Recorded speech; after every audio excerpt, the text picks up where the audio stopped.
Hey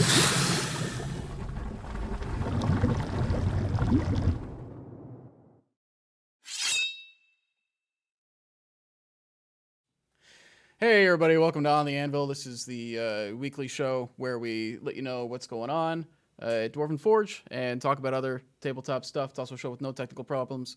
You can tell we're missing Nate today. He is still out sick. He's feeling better, but taking another day off. So we're doing a bit of an unorthodox stream today, and definitely expecting there to be. Yeah, they're all laughing at me over there. I've got some co-hosts. I have your mic muted because I didn't want you to be able to heckle me during this section. We're gonna have a fun stream. It's gonna be a bit of an unusual one. We've got our friends from Mythic Grove here, Gabe James and Elise Rezendes, or Gabe Hicks. I get it confused because his Twitter handle is Gabe James Games, but I'll unmute you real quick. Hang on. Screw it. What's the point of holding this? Hi, I'll just go ahead and. Hi, everybody. Everybody's here. I'm just going to say, my middle name is James. Games rhyme with James. I wasn't going to be Gabe Hicks. Games, yeah. Gabe Hicks Games? Mix. That's fair.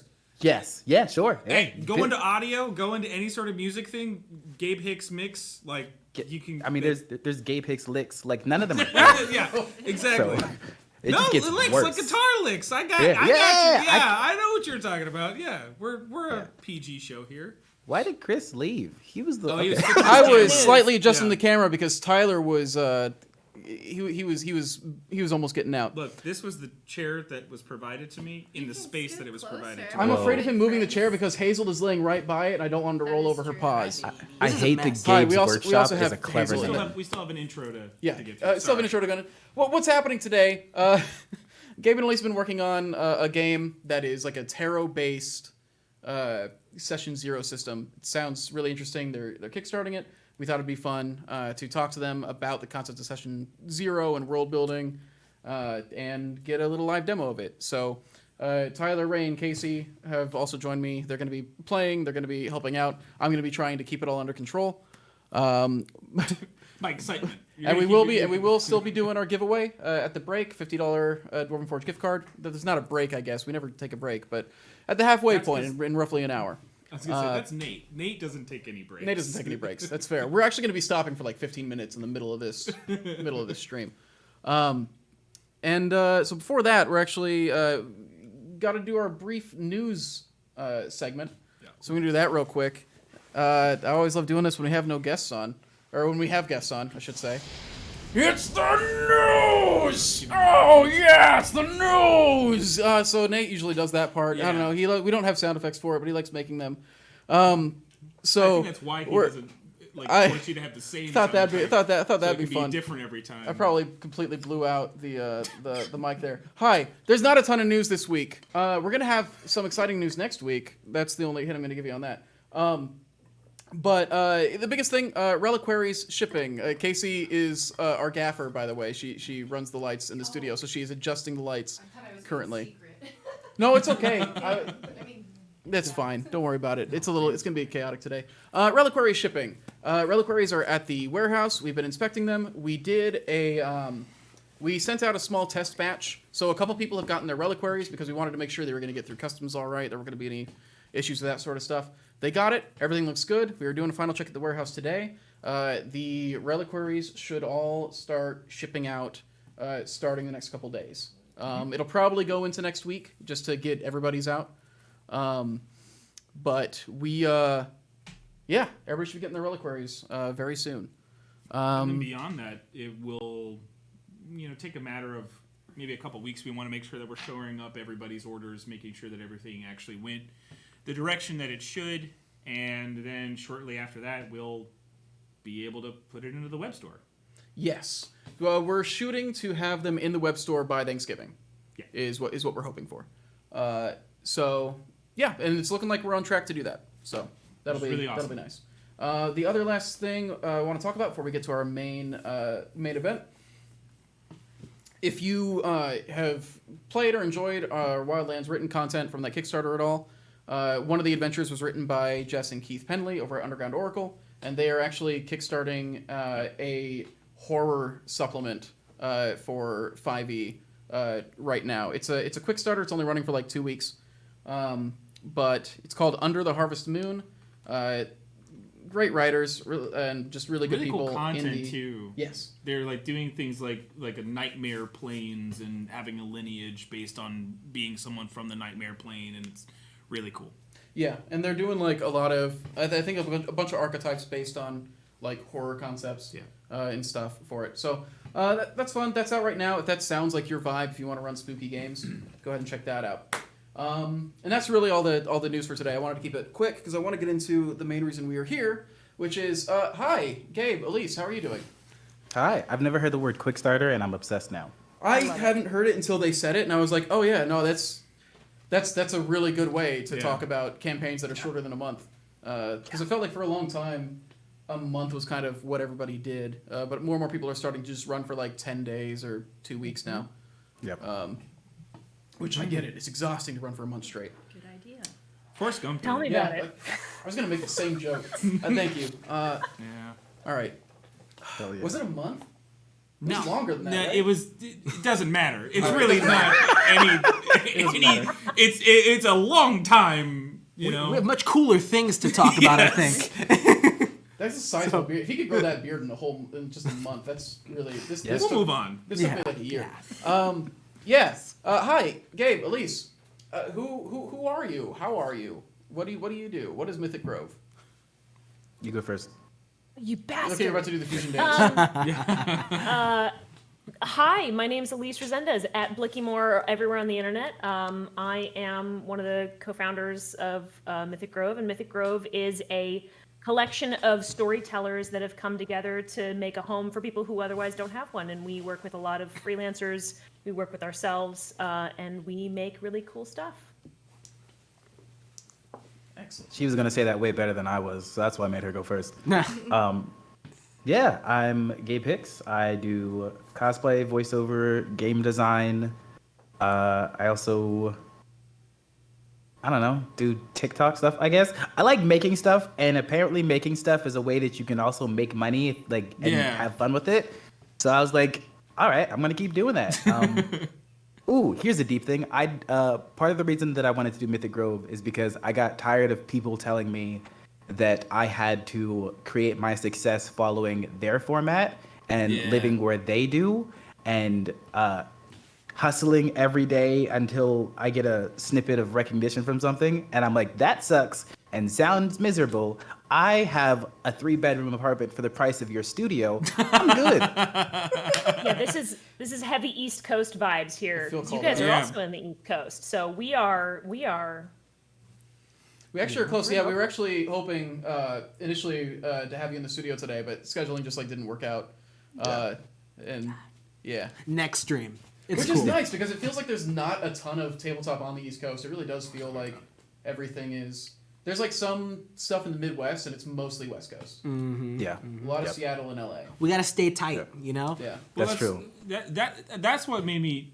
I think I first saw your stuff, Gabe, like a year and a half ago. I think you were making stuff on Twitter, just kind of like even just concept working on D&D stuff, and I think it's like I was starting to see more and more like TTRPG TikToks, Twitter, and all that kind of stuff just like starting to crop up. And there was so often where I was reading, and Twitter does that lovely thing where it's like, well, you've liked something by them. Don't you want to see everything by them? Yep. And it was like you and I think like 2 other people where I was like, you're right, Twitter. I do want to see everything by this person because you have this, I would say you have this very unique perspective on sort of just like the nature of a game as well as how to interact with your players and also tackling difficult or not even necessarily difficult in terms of its content, but difficult in sometimes in its execution, things with players or things with worlds. I don't know. Like your whole threads are usually just like, what if you did this? What would that look like? And then like that continuing conversation, even with yourself, is very enjoyable. No, I appreciate it. One of the things that came up recently was like, if you're running a game at the session 0 and then before a conflict, remind your party you can run. There's like we know that in video games like Skyrim where I can just leave, but in tabletop games, I feel like there's that mental vision of like walking into the Dark Souls boss room and you're locked in there. Yeah. But I hit a point where I was like, this conflict is, you've got like a 30% chance of winning. So there's a chance that you'll win, but also like they might destroy you. You might get wrecked in the first round. If you want to run, you can run. And people are like, well, if you try to run, there's attacks of opportunity. And I'm like, okay, but the boss might not care. They might just be like, bye, ants. And if your party wants to run and come back, if you give them a chance to, A, they'll know what they're coming into. B, you're getting them a chance to opt into the fact that you're going to wreck them. Well, keyword is opportunity, right? Yes. Right? It's like, I don't have to take this. If you're going to leave and I get to keep doing my evil plan, hell yeah. This is just another Tuesday, man. I'm great. Yeah. So like, I just bringing that up, a lot of people are like, wow, I guess that's true. And it's the thought of like, it's not that people are not intelligent or foolish for not thinking this stuff. Yeah. But there is a way that things are presented in a lot of what we enjoy, and it's like, well, that's the way they do it, so I have to do it. No, you There's don't. a right way. Yes. There's a right way to play D&D. There's a not. right way to play the cipher system. There's And would you and we fall say, into those traps.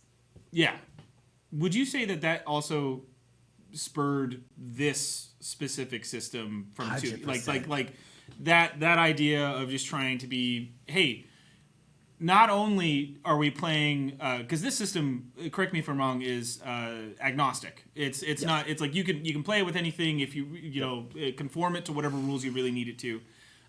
But more to the point is that by setting up your world, by setting up your lore, by setting up your characters' connections, interactions, all these other things, you're essentially laying the groundwork for saying, here's what we accept as possible in our story. Like if we're talking a system of magic that is completely based in stone, no one can do magic without holding this rock that is invaluable, then okay, then like it does, then all the interactions from that point on is like, if I see somebody holding a rock, I might just try to steal it from them. I don't know, like that's a magic rock. Like I know that's a magic rock. I'm gonna get it. So Yep. It also sets up expectations. Part of, we sort of have talked about that there are 3 parts to the Session Zero system, one of which is setting up, in general, TTRPG safety tools to keep everybody safe at the table. The second is setting up the lore that you need to know, the mood, the tone, and the expectations. And that's really the big one. If you are playing at a table where everyone does not want their character to die, and the DM is prepared to have a very violent world where death is possible, there's going to be a huge disconnect in terms of what people are looking for and what they get. And then the last part is the story path system, where you actually build your characters' backgrounds together. So it tackles all of that. And what this is talking about is those expectations that you have to, that if you align, if you give yourself the opportunity to align them, there's going to be a lot better cohesive table play throughout the entire campaign. Yeah. absolutely, yeah.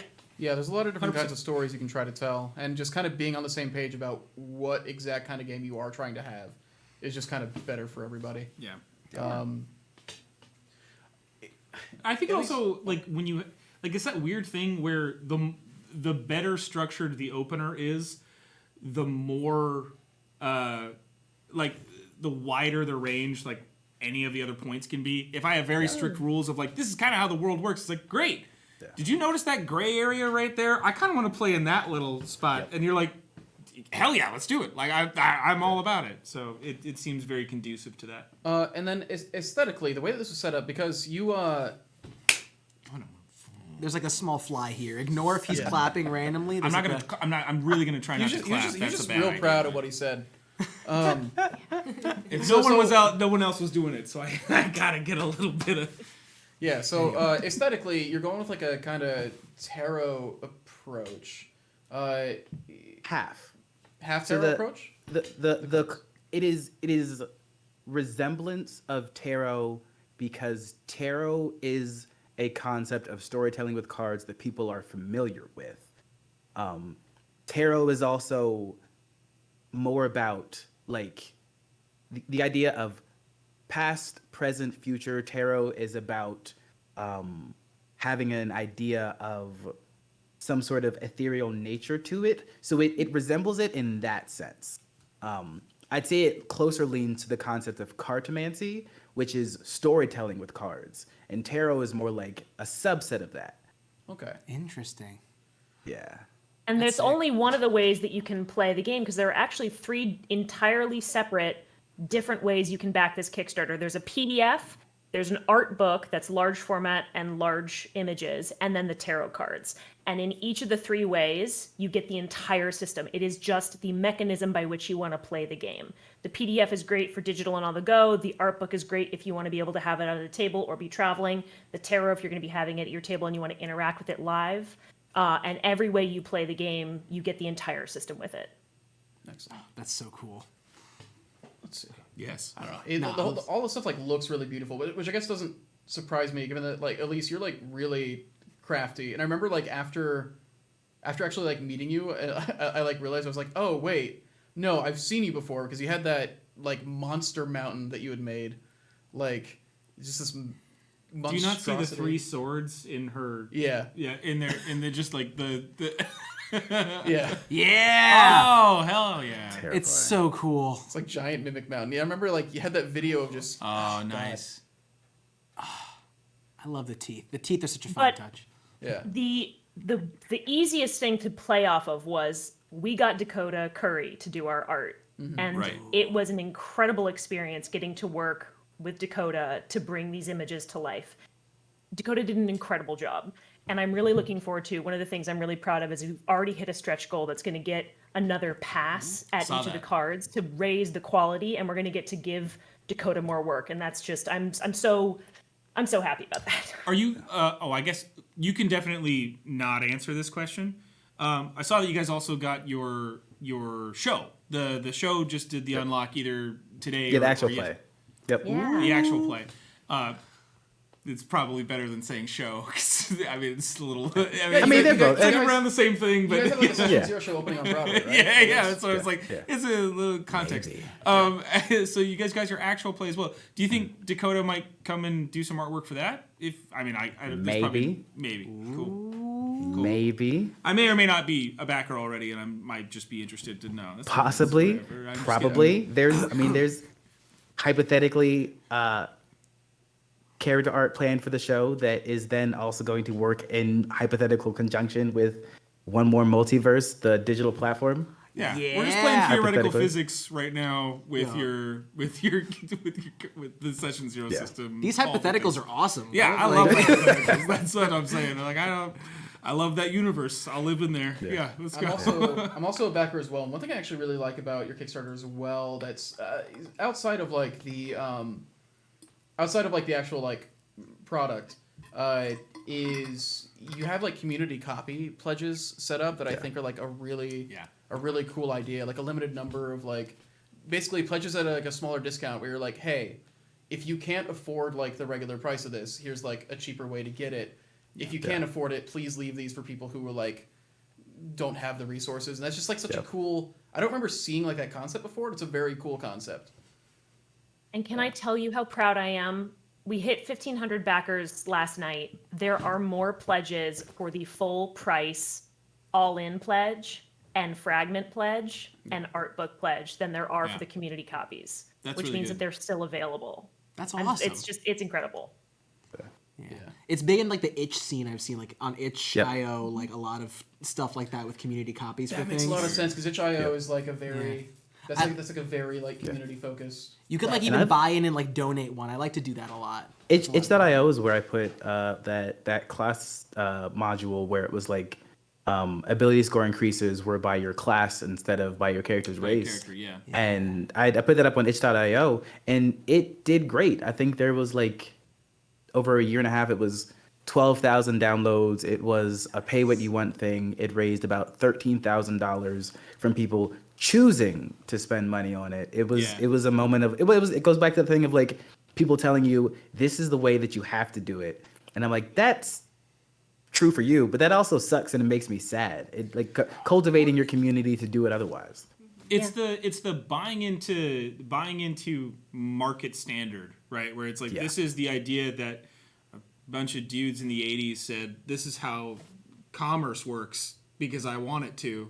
And they're like, we'll do that for 40 years. That sounds great. And it's like, okay, I want to do things the way I want to now. They're like, you can't do that. You destroy the economy. What's wrong with you? Yeah. Yeah. Gotta love that. Community is where it's at, honestly. The way you guys have been running this, and the TTRPG scene in general, really motivates me to want to like make more things. So it's Like, nice. there's a space for us. Yeah, genuinely. Honestly. Like it's never felt like there's so many like people that like you could like connect with that might be interested in your ideas, and like you could uplift each other like that. So it's inspiring. The internet can be like a really empowering thing in that sense. Yeah, because like you can. The internet is like a massive double-edged sword, but there's definitely like a lot to be said for your ability to kind of get seen without needing like. Let me tell you. corporate backing Let me or tell something. you. About 7 people from my local Ren Fair found me on Twitter, and like, Somebody saw you as a Witcher. I was like, I hugged you. We should be friends now. It's like, come on. over the thing is, I've been going there for like weekends and weekends, and I haven't really talked to a bunch of the actors. I like wear a different outfit all the time, but a lot of them recognize me at once, and I have like I've been noticing them replying to each other in the comments, and then seeing how many of them already follow me, and I'm like, crap, I was planning to go this weekend. I gotta wear a mask. Now they know. No. Did you guys see the Michael Myers at the Ren Fair? It was. Just get real unconventional. I have wanted to take like a Shrek group to Ren Fair. Oh my gosh. It still fits. Yeah. Yeah. That was the most disappointed face from Gabe. That was so good. We can talk about that after stream. Clip that, guys. Clip that. Anyway. So, like, man, I really love Ren Fairs and the culture and everything about it. I want to Shrek it. All right. Anyway. No. Yeah. Session 0, world building, I would love to get creating character backstories, all that stuff. I'm ready. Do you think the best way to get into it is to just kind of start the demo and have you guys like walk us through it?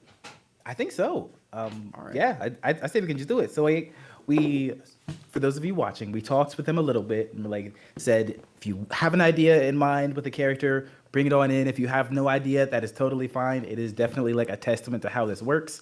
I told them each to pick a reliquary, and we're going to figure out what the like setting of our world is going to be like to build up from that. So I want you to each tell me what reliquary you picked. I'm gonna start, Casey. I picked Eldritch. It's the Eldritch? devouring aberration. I call him Oh, the yeah. grippy guy because he's got the hands. So It's the Eldritch Throne. Grippy guy helps me remember. Oh, you all picked a throne, actually. Yeah. Into it. I got a spiraling geyser over here. Real fun guy from like the Elemental set. I super dig it. Oh yeah. This is one of my favorites. This was the Enigma Spider from the Artificer run. It's just. I think we had a canonical interior Dwarven Forge that this is like where you got your hair cut. Oh yeah. Like you sit and it just kind of snips just away at kinda your like- hair. Sounds Does really all this, relaxing. but it's from the Artificer. It's from the Artificer line. I love the technological stuff. Okay, this is easy. I think our setting is going to be that all of you are adventurers in a world where eldritch spiders that have horrifying elemental elements tied to them are coming through the planes to the material plane. They've been attacking villages, they've been attacking cities. There is some incoming doom. And that is the characters that we are going to build. And that is the world we're going to build and work with these characters to influence it. And no matter what concept you already have in your head, hold on to that concept because we will just be adding to it. But there are these eldritch abomination arachnids that are walking through to the plains and causing horrifying terror. I love it. I'm here for it. They disgust me already. Yeah. Oh yeah, they are probably absolutely horrifying creatures. So right off the top of the bat, Spiders, I apologize. we won't visualize them at least. Yeah. Yeah. So one of the things that we talk about, if we were playing an actual session, like a campaign session after this, we'd be going through what is the stuff that we don't want in the games. If we decided we didn't want spiders, we can just make that anything else. Like that is the point of having these conversations. That is one of the important things about having a session 0. The point of this system, the point of this game is to make a large part of this process fun. And there's a bunch of different tools. We even reference the safety toolkit from Kiana Shaw and Lauren, at least do you remember off the top of your head? Lauren? Look that up real quick. Hang on, I've got it in our text. Yeah, there is, but we even reference the fact that there is like a safety toolkit that already exists. Yeah. This is not meant to replace that. This is a toolkit that we think works really well, so we wanted to make sure we reference that. Yeah.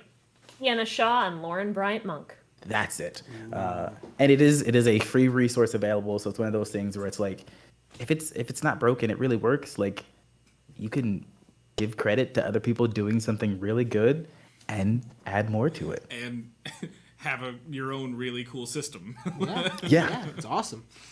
So with these characters, we're going to go through 3 different story paths. There is your legacy path, which is where did you come from? That could be adding to a place. That could be adding to like what your origin was. Then we're going to be going through the bond path. A bond is someone, a NPC or character in your life that has some significance, which gives everyone at the table a chance to know who this person is and why they're significant. So no one accidentally kills your bond that's like your parent or your wife or something, because there is a lot of times in tabletop where people have someone in their backstory, and if the players know, even if the characters don't, if the players know, they can choose not to affect that moment. They can choose to take a step back and give you your moment. If I see someone that I know is your Bond character and I'm playing with you, Gabe the player is going to make it so that his character can still give you your moment. It happens all the time. It sucks, and it's not anyone's necessarily fault, but it is kind of just a fault of not setting up that communication. Yeah. And last is your catalyst. Catalyst will be a little bit different because it'll be an event that shaped you in some way, shape, or form, and you'll have to pick from 2 prompts on the catalyst. It is a split of what could be seen as good or what could be seen as bad. But sometimes a bad thing can make you rise in a better way, and sometimes a good thing can lead to tragedy. Ooh. So, do you all have character names in mind already? You know what, Casey? I feel like you had it. Yeah, are these going to be related to the reliquaries we picked, or should this... This is up to you. Your name can be anything you want. Okay, so I am going to be a lizard who is a wizard, and my name is Gizzard. So... Gizzard the Lizard Wizard. Yes. Hell yeah. Original. I've never heard it. It's perfect. We didn't just talk about it like 30 minutes ago. Oh, man. I am here. But for are it. you the king? Yes. We're leading up to that. That's what the cards are going to tell us. Hopefully the cards put you in a position where you could be the king. Yes. Yes, So I I figured really if you hope guys so. wanted one, Oh, I would. thank you. Smart. Got a little Yay. Oh yeah, notepads. having ways to take notes might be good. It was going to be kind of freeform, but I just was like, I like taking notes and these kind of things, so Me too. why not? Yeah. Hi, Hazel. All right. Does anyone else have a name? Oh, yes. I was going to go with Morgan Beck. Just because in my mind, this is the story I'm sort of coming in with already in my head. Yeah. I gave him the most normal name possible because I like to imagine he's like the son of a centaur and a mermaid, but just the human sides of both. So he's like the only like non-magical guy in an all-magical family. Incredible. And that's normal guy name. Morgan Beck. There we Well, go. We're definitely going to find out something interesting about Morgan Beck. I have no doubt. All right. So we have Gizzard the Lizard Wizard, Yes. Morgan Beck. Who is our third? His name is Brent Tremblay. Brent Tremblay. That man just made that up 2 seconds ago. He slept What? on it. You've played games with me? Is that what you're saying? Flander. That's false. That's Yeah. heresy. Ned Slanders. Yeah. Ned Slanders over there can't say nothing. You tell me that you had planned Old Tarvish as a name in advance. No. Oh well. So we have Gizzard the Lizard Wizard. I'm just going to keep saying Gizzard. We have Morgan Beck, and we have Brent Tremblay. So each of these paths are going to give you a prompt. The prompt is as specific or as vague as you want it to be, because this, you know how some people say there's no wrong answer? In this circumstance, we mean it, because I cannot tell you what this prompt means to your character. I cannot tell you what some of those words mean to your character. It is entirely up to what hits you with your emotion, your excitement, and your passion. So I need you each to roll a d8 for me, as we are going to determine what legacy you have. And if you get the same number, it is fine, because just because you have the same prompt doesn't mean your answer is going to be the same. Absolutely. Ooh. And in fact, having this system be able to be played where the same answers give different options for everyone is exactly the way that we wanted it to be. And that would speak to what you guys are talking about with the cartomancy, right? Like that speaks into that whole like the way that works, is that it's going to mean something different to every person. Yep. Cool. And so what we're doing here is we're rolling a d8, because with this version of what we're doing, there's 8 prompts for each path. In the full version, there is 20 prompts for each path. So that is a total of 60 art pieces, 60 prompts. It is a lot. But so, Did Brent, we just get a what glimpse at how tired you are right now of like trying to put this all together? Oh no! Anyways. Keep playing. Sorry, let's keep playing. what did you get, Brent? What is your number? I got a 3. A 3. Okay, so what we're going to do is, I want you, after you get this prompt, I want you to just start going into what you're feeling and what you're thinking. Okay. For a 3, your legacy is escape. All right. You ran from a life of wealth, subjugation, and bland duty. Why did the prospects of those demands drive you away, and who did you leave behind? What did you want instead? Who are you hiding from? And are others searching for you? And you can answer that in any way. If anything stuck out, I'll repeat it for you again. Do you want me to read it through one more time? Yeah, just go ahead and read it through one more time. You ran from a life of wealth, subjugation, and bland duty. Why did the prospects of those demands drive you away, and who did you leave behind? What did you want instead? Who are you hiding from, and are others searching for you? Ooh. There's something to this world that we've already lightly discussed in regards to otherworldly creatures breaking through. Yeah. There's some form of predicated knowledge of this thing. And I think Brent, he wants to live in ignorance, and I feel like the Tremblay family is some form of scientist, inventor, people that actually have to... There's a part of me that believes that they have something to do with like cataloging, categorizing, actually being like the meteorologists of like when these events happen. And it's like, that's just a lot of pressure, man. I really don't want to do that. I feel like what I should be, what I'm made to do, what I'm supposed to do is I feel like I'm feeling more of a bardic call, some form of like, I have all this, intimate knowledge of how all this technology works that I was just raised with, but really I desperately want to be a poet. I desperately want to tell, people both happy, sad poetry that will make them, find their own escape from the dreary world. I think that was the reason for it. It was the impetus of all of that. But I don't think anyone's looking for him. Because I think that there's probably a flaw in the family where it's like, yeah, they just work until they're dead. They have a duty, they have a purpose, and they have something. Their family name means something. So while it might not be vicious it may be just complete negligence of why would we care? He's doing whatever. We've got our own jobs to do. We're fine. And it just never even passes their notice that he's gone.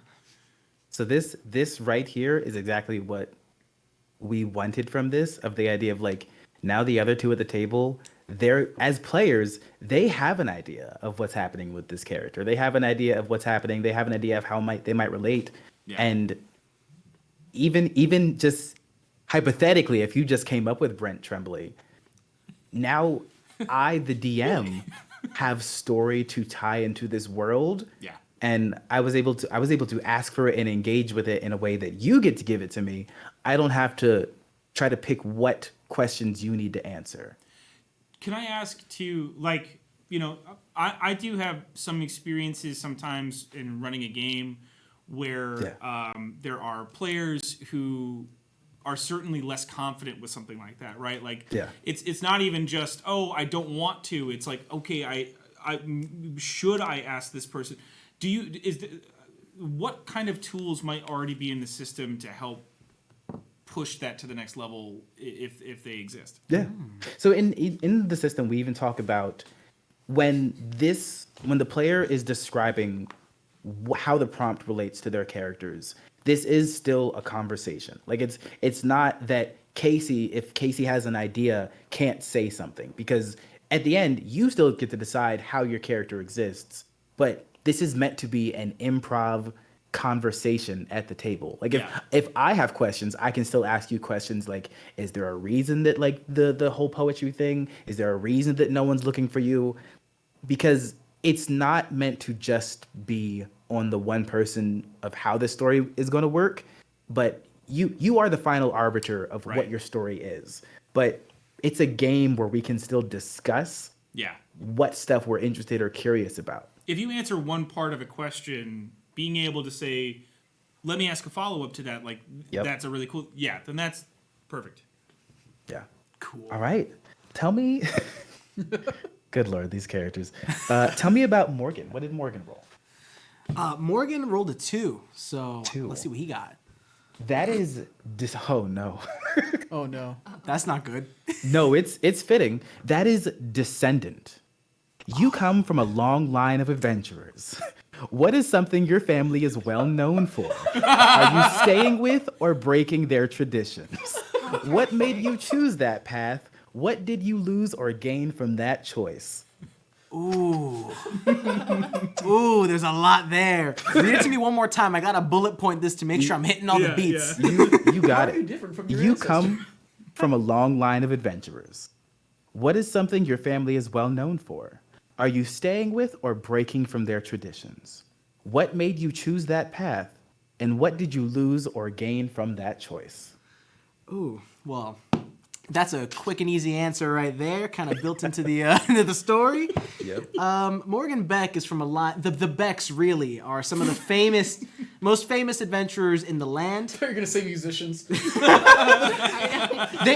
been some bards in the lineage. They could have been touring musicians, but it goes back centuries and centuries. The intermarriage of centaurs and mermaid people, and famously, a lot of them are adventurers. And Morgan stands out from his family in that Because he actually has legs. Yeah, he stands out. He literally stands out. He got the top human half and the bottom human half, and none of the magical parts that aided the rest of his family in their journeys. So he's kind of always been, he in terms of what he lost, I would say he had a really rough childhood, being like the middle child in like a litter of like 12 seahorses. So it's like all seahorses, the other parts, and one human boy. And he kind of got... Why'd you say boy? One human boy. One human boy. I don't know. It just it's felt so right. good. But I'm never. I'm so sorry. I didn't mean to. It's not a criticism either. It's just like when you said boy, I was like, oh, it's even funnier when you say just one human boy. yeah. He's just a boy. Litter of seahorses. Yeah, that's a litter of seahorses and one human boy. That was it. God, so And good. because of that, he kind of is the black sheep of the family who sort of... I thought he was human. Yeah, the human of the family, if you will. He Sorry. went off. You got to be able to get through this. Yeah, it's fine. It's fine. He's an interesting character. Yes. He We haven't even gotten to anything out with what he does. he had to lose that respect of his family because they always viewed him as less, for not having these magical traits. He can't even Morgan. swim, the poor thing. How awkward is that? That's So- a great flaw. So you were saying that like he has like none of the magical parts. Is he incapable of casting magic, whereas everybody else is?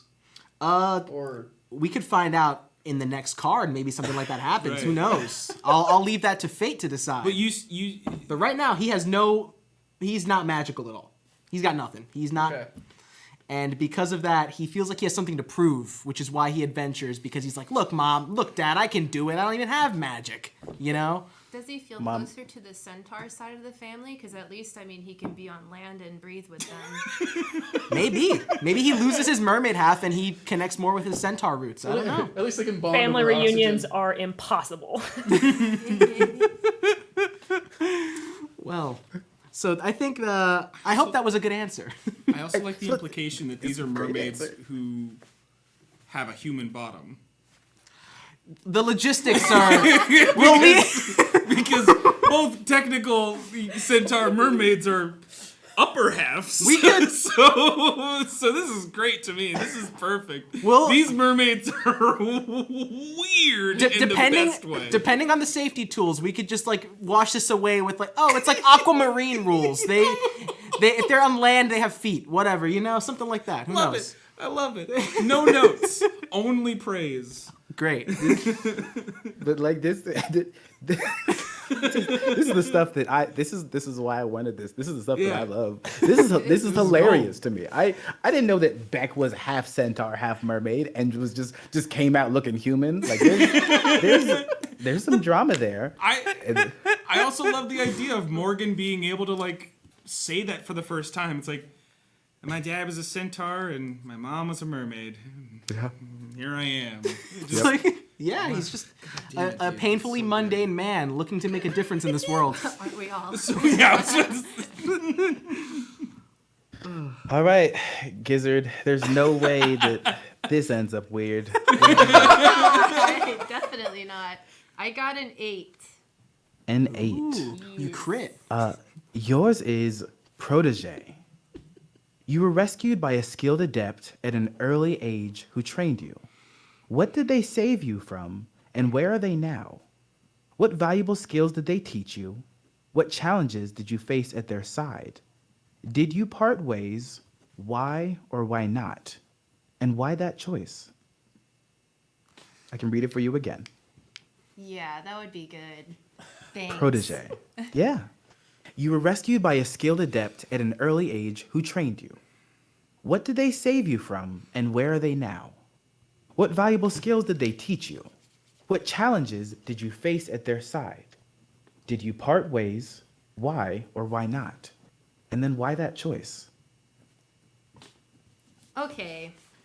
So when Gizzard was a little hatchling, just about to come out of the egg, he was actually taken by a sort of wildlife finder person who would mess with snakes and stuff like that, perhaps had a TV show and educated people about animals. But anyways, he was taken away from the rest of his hatchlings.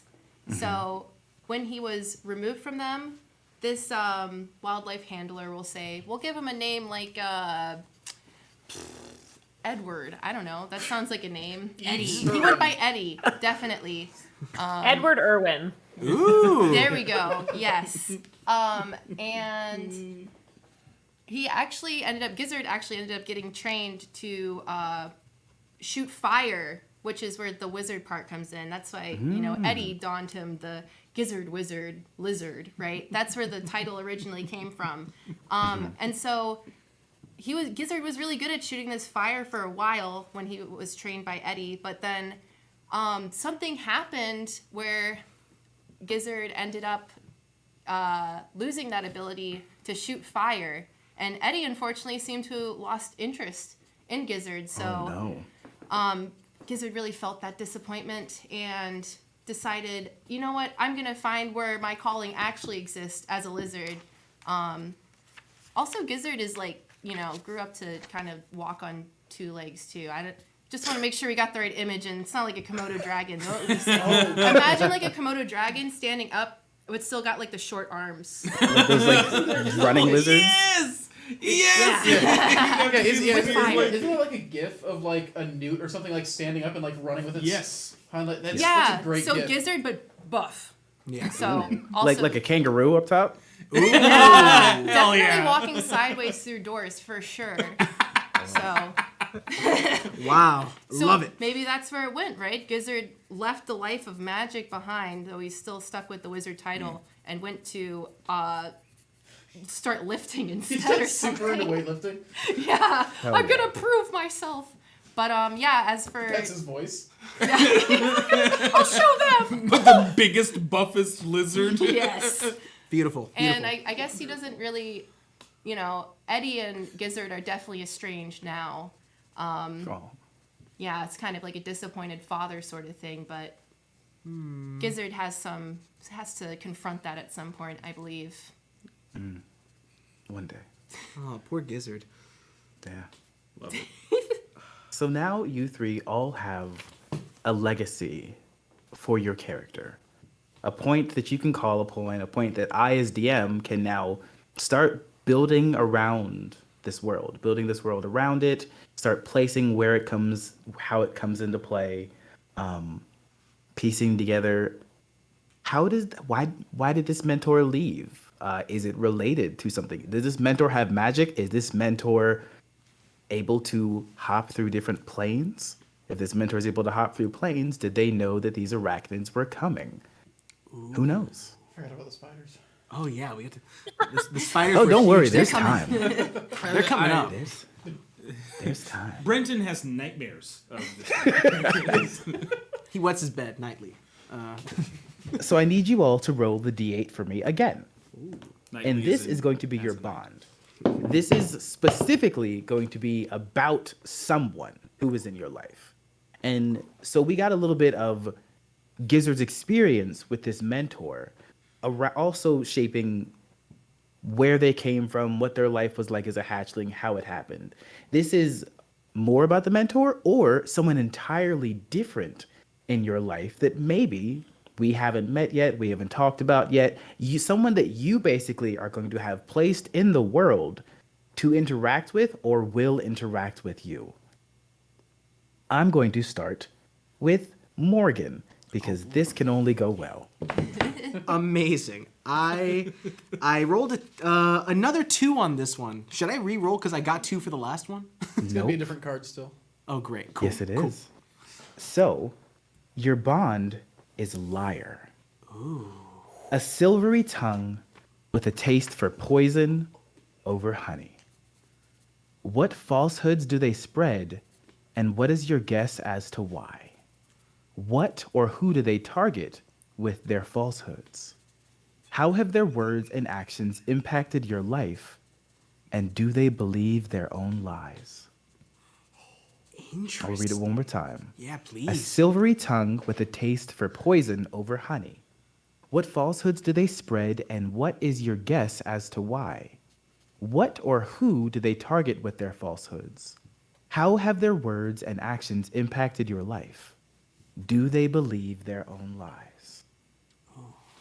This is one of my favorite love art the art on pieces. this one, It by is the way. just This is very good. wild. And yeah, the art is really Yeah. Dakota killed it. Mwah. That's a good one. I will say, I think if I had to pick a liar, I feel like the person who probably hurt Morgan the most, I feel like in this circumstance, was his centaur father, I think. I think he was a very, very proud man who, once he saw he had like one really mundane kid, it sort of like became a thing where it's like, oh yeah, he's the useless one. Look at him there. He's lazy. He's got no skills. What is he doing? You know, one of those things. Mm-hmm. And so I feel like that lie of sort of just him basically being a talentless loser who has no skill is the thing that kind of itches the back of Morgan's head constantly. Very much like in a need to like prove himself to everyone around him because the people that were supposed to like nurture him and believe in him didn't from the very start.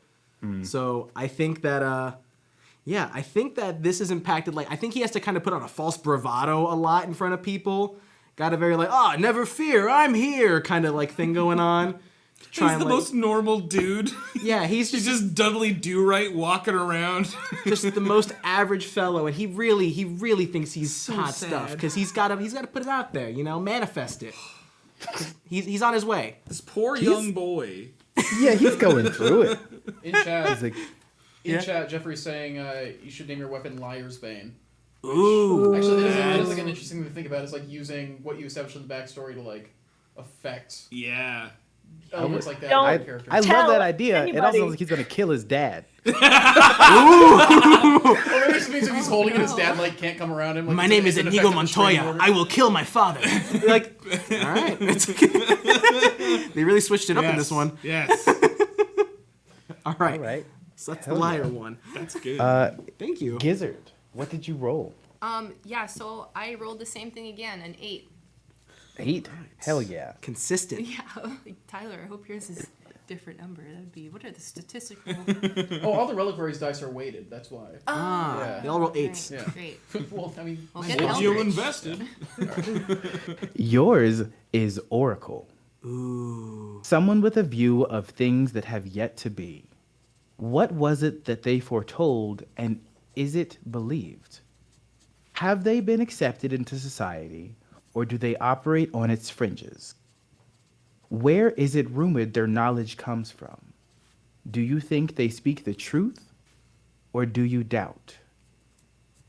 So say it again. Someone with a view of things that have yet to be.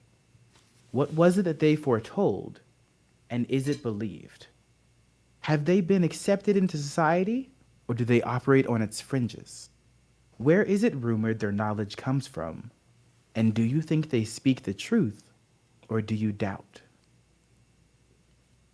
Okay, so when Gizzard left the magic world after he lost his sort of fire ability and started to turn more to like muscle mania stuff, I suppose, he was looking for certain spots in the swamp to start hoisting things and putting them back down, right, to get the gains. While he was out there, he hoisted one log and actually ended up helping this oracle woman who spoke in a dialect very difficult to understand, and I believe he said her name was like something along the lines of like Bjork is what I'm going for, but I shouldn't say Bjork anyways. So upon helping her out, she ended up giving him some sort of quest line to go along and unlock his fire ability again. But that was really conflicting for Gizzard, as, you know, he set up his whole life to, no, I'm just gonna really pump iron and, like, you know, be awesome this way.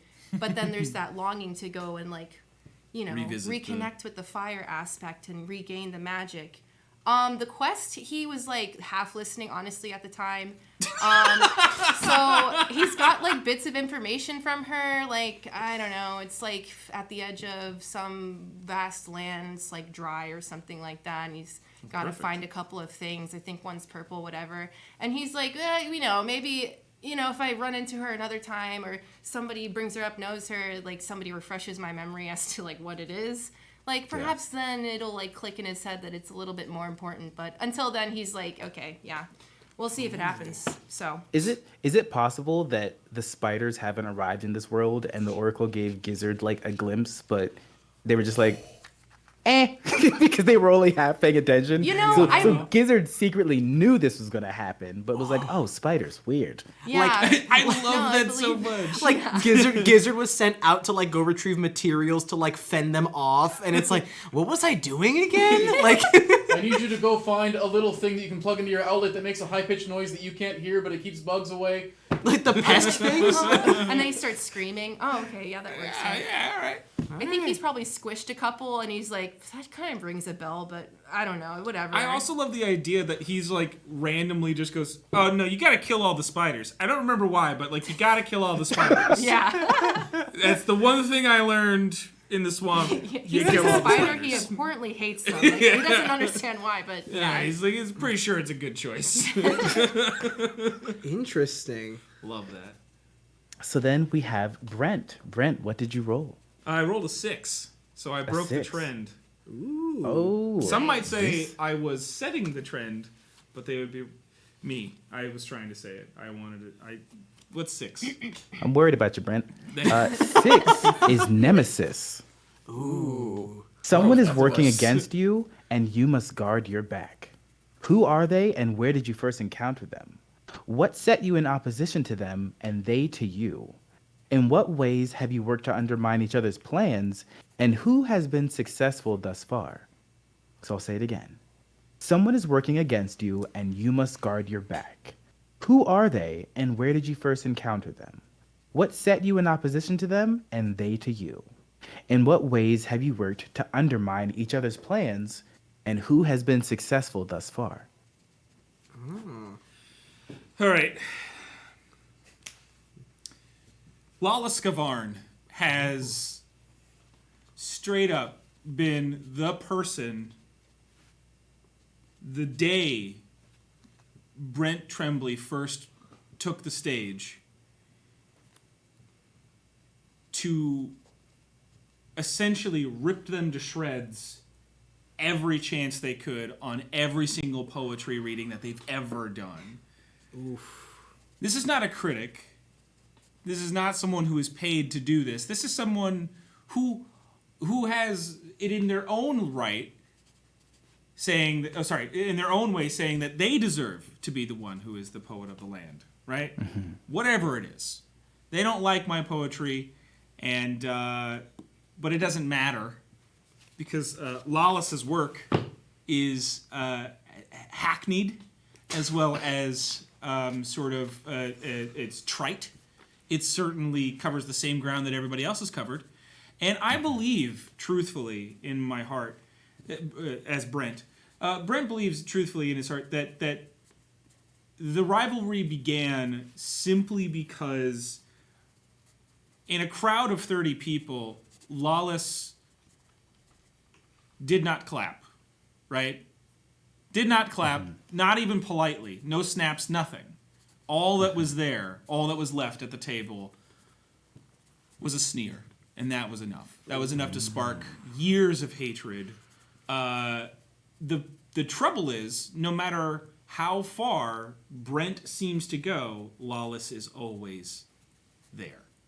Mm-hmm. Now, are they finding the same places? That can't be right. There are many places to read poetry. So at this point, Brent decides it's time to throw down. At this point, he is essentially constantly on guard for Lawless's interventions at any time. He has sent reams of poetry to several different publications, all returned with a very lovely form letter saying something about being a very mid poet, who knows? But the real thing that's going on inside that letter is that there's a way that every L is written, that it is the exact same way on every letter, and it is very clear that Lawless is giving Brent the information that he needs to know that he is stepping in the way of every one of his goals. Now, Brent is also very kind. He's a good person. He would never outright do something heinous or awful to anyone but Lawless. It's like beef on site. Like you walk into a restaurant and he's there, you're fighting. That's it. It's Like- not fighting. It's not fighting. There's no physical violence. Poetry off. Morgan's There not have above that. been several there have been several times where a certain bill has been left under someone else's name. Usually under Lawless's, especially because he's already there. He's already there. So are you the problem? Yeah. does Lawless even Excuse know? me?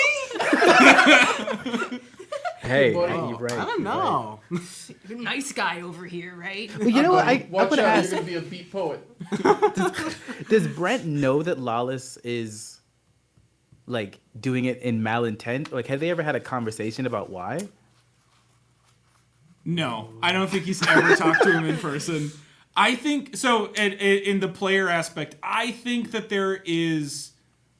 It's if I were to speak to it to like a fear, it's inadequacy, right? It's the one person who's going away thinking that, he's not as good as he thinks he is, and probably what he's actually doing in the telling of the story, he's saying all of a sudden Lawless is there. There's a lot of places that Lawless could go. Why is he always following me around? He's probably the one following that guy around. Yep. Lawless is probably actually like a publisher or something, and he's hounding him to the depths, trying to get him to just agree to talk to him. But I also think that secretly he enjoys the antagonistic sort of relationship he's cooked up for himself. It gives him the... I would see this as a flaw to play out, and I would see this as a thing to be like confronted with at some point. If I were to actually play this, I probably would have said this in secret to like a game runner, being like, "Can I talk to you about something really quick that like I want to say." Yep. Like, this is the intention. He is saying this is the story, but it's probably not true. And also, I would also want it to be still, I don't know if it's true or not, so that I could keep playing it into it and say, like, he's manifested a nemesis in a way. And I think at a certain point, though, wouldn't this person play into it? Like, wouldn't this other person be like, okay, you want me to be the bad guy? Like, you are the weirdo who showed up at my bar and showed up at the bar and just started like doing all this crap. Like, at a certain point, that person's not gonna just take it anymore. So I think that would be the interesting part. Is like, what would that turn be? Like, what is Lawless actually telling all of his publisher friends? Like, oh no, I'll write it for you. Don't worry about it. I'll reject his poetry. I'm happy to it. Oh my god. This sounds like a plot line in a Frasier RPG. This is like Dinkleberg. This is just like Yeah. Fairly Odd Parents. He's your Oh, it Dinkleberg. is. Yeah. I guess. Yeah. I okay, love it. Yeah, I perfect. love it. Yeah. So Absolutely. so we've done the legacy and the bond. Yeah. Sorry, that was Even a if your characters have what's fine, because even if your characters have a whole bunch of more secrets, at this point, all of you now have two pretty hefty things to go off of, like as players with the other players' characters. Knowing this information, like I am making the assumption that now if all of you encounter Lawless, your character's actions are intentional because you all know how Lawless relates to one of these characters. You know how Lawless fits into this story. Like, if you see Lawless and you know that there's like some conversation to be had and you kill Lawless, you're probably you're probably just kind of a jerk. Like you made that choice. But the thing is, you had the information to make this choice now. Yeah. It's not a choice made out of ignorance at that point. And that's important. Before we do the next round, it is just after 8, so we're gonna start our giveaway. The word's gonna be mundane. Hell yeah. I like that. And The Monday Man. yeah, if you want a chance to win a $50 gift card for the Dwarven Forge store, this is an international giveaway. Just type mundane in chat and you'll be entered. We'll roll it in a couple minutes. Dope. Yeah, mundane is the word. Okay, continue. Sorry. Awesome. No, it's fine. And we've been going like at this part of the session 0 for like maybe half an hour. We are already 2/3 of the way through. There is a whole bunch of story that we can build off of now. I really would say, as a story runner, if we'd never talked about your characters beforehand, I have a whole slew of stuff to go off of now. And When's session 1? Like, yeah. It's storytelling, but you get to have fun, and I like storytelling in games with mechanics. I also like the opportunity to have storytelling without needing to follow a heavy set of rules or mechanics or set I just want to talk about what your characters are like and what this world is like. And I want you to get excited about going on and on. I want you to get excited about like, oh, Lawless is weird. Or I want you to get excited about like, oh, I met an oracle and I was just pumping iron as a lizard in the woods. I want you. There is an excitement of like, yes, there is now these other players know that you're half centaur and half mermaid, and that doesn't mean there aren't other secrets that they are going to be shocked by. And I'm sure there really, really like will be. But there's also the moment of like, I'll forget, or they'll forget, and then they'll be reminded. Yeah. A centaur with a big old battle axe walks up and is like, hi, son. Hey, it's the useless one. What's going on, useless one? Shut up, Dad. Like it's like yeah, I'm already into it. I love it. Dorito stains on your lips. Oh my god. So go ahead and roll the D8 for me one more time. Woo. And I want you to remember every time we're using a chart of D8s when each one D20. As its whole is 20. Yes. All right. And you haven't even doubled yet. Woo. And we're going to start with Lizard this time. Okay, so mixing things up this time, I got a 1. A 1. Yes. So your catalyst is giving your character a chance to go down a pathway. And with this, you actually get 2 prompts to pick from, and you have to pick one of them that you're going to answer. So your 2 paths are a faction rises or a city is saved. A faction rises, they seek dominance, power, and have a will to match their ambitions. Who are they, and what are they willing to sacrifice to take control? Who do they look to overthrow, and why are they willing to risk so much now, and what do they hope to gain? That is a faction rises. A city is saved is rescued from dire calamity or imminent crisis.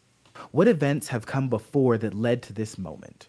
Who came to lend aid, and what cost was paid to do so? What was nearly lost? What was saved? In the moments after, what feelings are left that change those who made it through? Do either of those stick out to you more? I definitely think a faction rises sticks out more. And I'll read that one again for you. Just you have Thanks. that. They seek dominance, power, and have a will to match their ambitions. Who are they, and what are they willing to sacrifice to take control? Who do they look to overthrow? And why are they willing to risk so much now, and what do they hope to gain? Okay, so Gizzard sort of like has it in the back of his mind what the Oracle had told him to do. He remembers like dry, dusty area, right? So then he's like, what's the driest, dustiest area I know? And it takes him a while, but luckily he does get to desert. Like that does actually end up happening. So he ends up going along this path, and there's like an oasis town within the desert that he stumbles onto. And from that, sort of after like staying there, getting to know the people for a little bit, these cracks start to rip open in the oasis, and out come these spiders, and they're like purple, artificery looking, like mechanical, like he's never seen anything like this before. But in his mind, he's like, must squish. He has no clue why this is happening, but it's like an instinctive thing. And it like after a while, these spiders, they almost form into like these bigger spiders, and they from what just is like a bunch of scrambling and like nonsensical clicking, whatever, they end up having like this huge booming, looming voice that sounds like it's coming from nowhere aside from like within people's heads, like all around them. And then they state pretty much like, we are the purple goopy boys. But it's like it's a work in progress. They're like, we're not clear on the name yet. It's like the gangrene gang, but like way worse. Right. Oh my god. So yeah, and they're like, we have come here to dominate the entire world, and turn you all into our mindless little workers. Don't let our name fool you. We're tough. Very tough. We're not adorable. No. So we're is there a chance that we're getting like the gizzard recreation of the experience, and is that how it went, or is that how Gizzard remembers how it went? Oh, yeah, Gizzard is like, he's probably missing out a few things, but yeah, it was like, yeah. I love that It was that's really name for them, epic. and it's like, And no, we have no name. We never said a name. It was like something Gizzard We didn't said we really- were going to eliminate every aspect of your soul. They said we're here to take over. That's pretty much That's what what I I heard, heard. for sure. And they probably had a way more epic sounding name, but he was like, purple, goopy boys? Because they're tiny. So, yeah, no, that's his recollection of it. He didn't have Morgan there to help identify what's a boy and what's not a boy. It's true. Yeah, Morgan's got that going for him. Hell yeah. All right. So then we are going to, let's go to Brent. What did you get, Brent? I got a 4. A 4. Yeah. 4, your options are a region vanishes and a shrine appears. Okay. A region vanishes, seemingly gone without a trace, and no one left to speak of its journey. What fears are whispered in its absence? What comes to fill the vacuum it leaves in the region? Whether it be people, untamed nature, or strange magics, what rumors linger about the area? Are there those who still seek it out or aim to find answers to the mystery? Or a shrine appears. As ancient and powerful as it is mysterious, where does it appear? Who or what does this place venerate? And what powers does it bring in its wake? What does it come to symbolize to those in its vicinity? What comforts and bounties does it bring? What is said to have brought it here? Which one are you leaning towards? If either. I like both of them. And Do you want like 10 seconds to think about it while I roll the giveaway? yes. All right, roll Ooh, the giveaway. cliffhanger. I like it. Enumbro, congratulations. Yay! Enumbro won the gift card. Congratulations. I'm going to whisper you. Just got to get your email and we can get that set up for you. Okay, All right. first, is there music going? It's somebody upstairs is doing Somebody upstairs is like playing trance music and it's Yeah. permeating this room and it's very odd. It's like it's very It's not low, just but it's in my head. you know what's it's very like ethereal. I thought you were piping it in from your end or something to Yeah. like right because it started right when like Casey pulled her catalyst cards. We were like, oh, Gabe's like trying to set the mood. It's not even that. It's like it's ethereal. It's just so it's. I'm like it feels immersed like we're, right now. yeah, I- It's like we're in a void. great. It's impending. Um, Doom, is what it sounds like. I think a region vanishes. You want me to read it again? Yeah. I'm gonna go with region vanishes. Nice. Seemingly gone without a trace, and no one left to speak of its journey. What fears are whispered in its absence? What comes to fill the vacuum it leaves in the region? Whether it be people, untamed nature, or strange new magics, what rumors linger about the area? Are there those who still seek it out or aim to find answers to the mystery?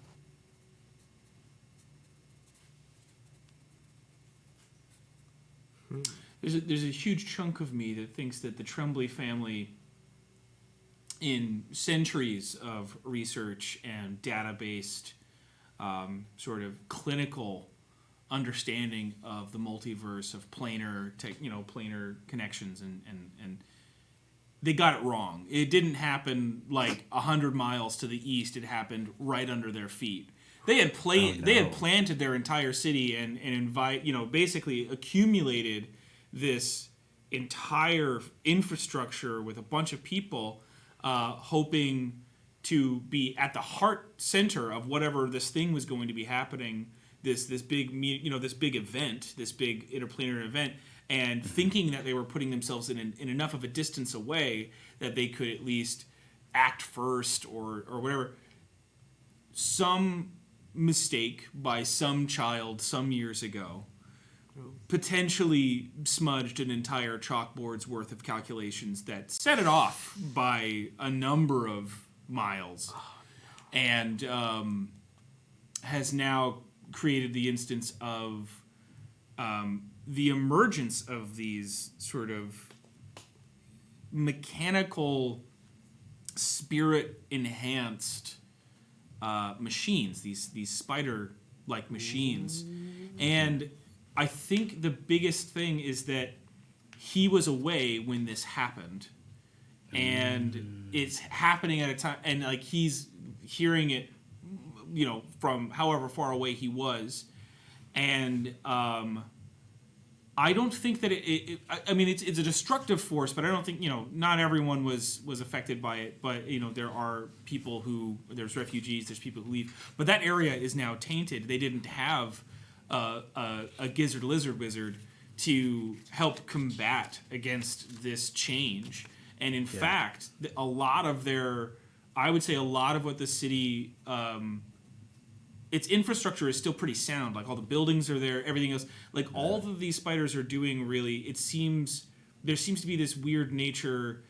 What it's changing about the surrounding area, that actual region around this city, is maybe not something that we would normally expect, but it is creating some sort of nest home, right? It is doing some form of that. Maybe not necessarily specifically webbing, but in some fashion they are conjoining the buildings. They are lifting parts and like Tetrising them into different configurations, things that actually fit their body styles better, things that actually morph and change into interesting, almost what am I thinking? The guy who did Escher. Yeah, like maybe like Escher type constructions. Ooh. And it's all geometric. It's all very, very rigid in its application. I would also say that like even just the temperature of like the pH balance kind of a thing of the air of that region is now not acidic to the touch or whatever, but it just has this lingering coolness. Everything is unsaturated in a way. Like it's losing its luster very, very slowly, but it is consistently. I think that's one of the main hubs now of this thing, because they centered their technology so predominantly in one spot. They got an immediate boon. These spiders, these mechanical things, they got an immediate boon. Something about the way they can move all this stuff and interact with it and change it and operate it. It has now created this like epicenter to.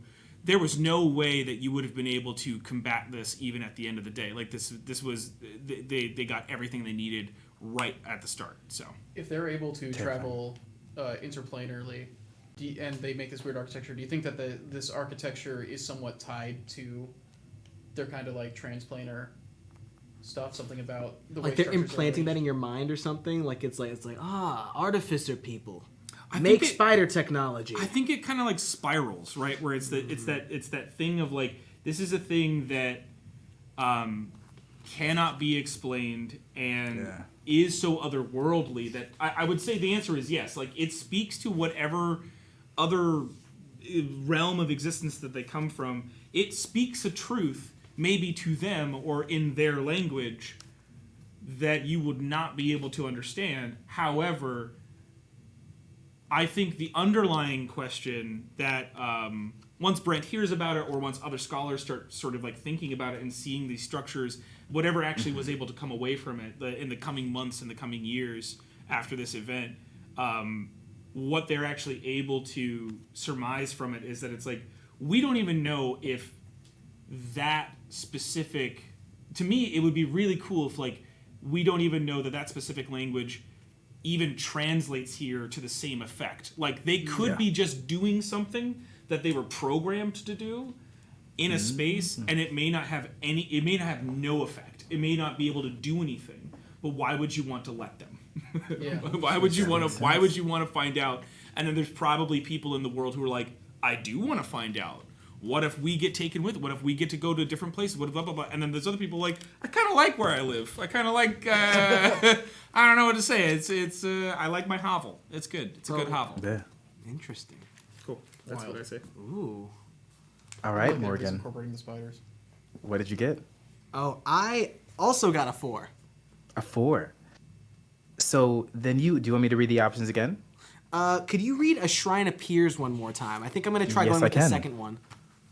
As ancient and powerful as it is mysterious, where does it appear? Who or what does this place venerate, and what powers does it bring in its wake? What does it come to symbolize to those in its vicinity? What comforts and bounties does it bring, and what is said to have brought it here? Okay. One last time now that I've heard it to write some beats down. got 'Cause it. these are some loaded ones. Like there's so much to them, Yep. and I love the art on this one, by the way. Yeah, like, Chris, I think you were typing. Yeah, it's the- all of the art is so the double catalyst art is really meaning cool. on the art Yeah. is really cool. As ancient and powerful as it is mysterious, where does it appear? Who or what does this place venerate, and what powers does it bring in its wake? What does it come to symbolize to those in its vicinity? What comforts and bounties does it bring? What is said to have brought it here? I like to imagine that this sort of seemingly ancient and powerful and mysterious shrine sort of developed as like a universal response to the negativity of these like eldritch, creepy, robotic spiders.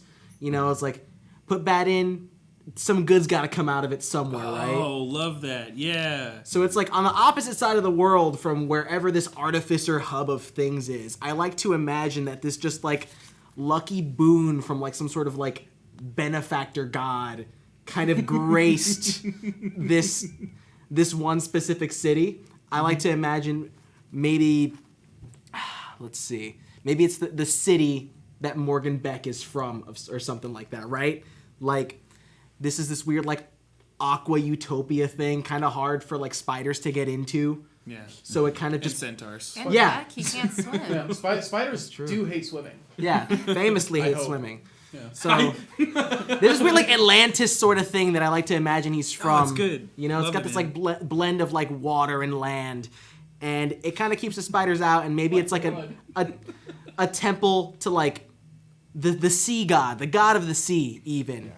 You know, he's got this beef with these land creatures, maybe with these like ancient eldritch abominations, and so he offers that boon there, and this moment is sort of what kickstarts Morgan Beck's entire journey, because he sees this shrine appear, and it gives him this sort of hope in himself and in faith. He's like, you know what? We got a blessing on our side. I feel like I, this normal mundane guy, can take the world. I'm gonna stop these spiders myself. And he wants to go be the gizzard of some town now, you know?